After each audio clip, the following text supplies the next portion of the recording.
Magic Wand Tool tutorial for Paint.net. Welcome boys and girls. So I'm gonna show you the basics of the Magic Wand Tool. Now this tool is mainly used for removing backgrounds in Paint.net. If you want to make a transparent background, stuff like that. So the shortcut for the key is S, and pretty much if you click on it, you'll see this tolerance right here. This is the most important option of the Magic Wand Tool.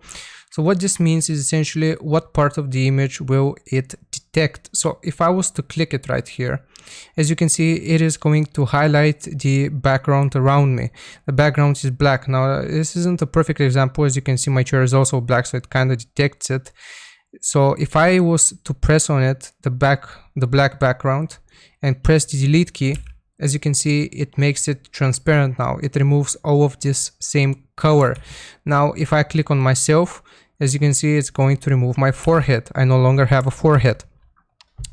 But what if we increase the tolerance for the Magic Wand Tool? So, for example, I'm just gonna unselect this and select it again. So if we increase the tolerance, as you can see, if I make it 50%, it highlights even a wider selection, a wider range of colors. So just notice the difference, how much it highlights when it's 88% and how much it highlights when it's like 30%, as I showed you.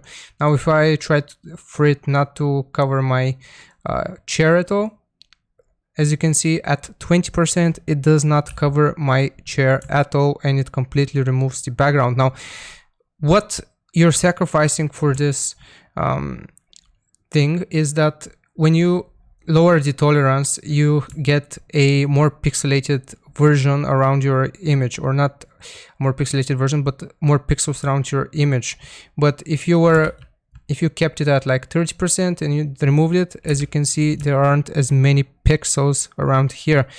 So it is really what you want to do. It depends on you. So that is what the Magic Wand Tool is used for. Hope it was helpful, at least to some extent, this tutorial. Alright, thank you for watching, boys and girls. I'll see you next time.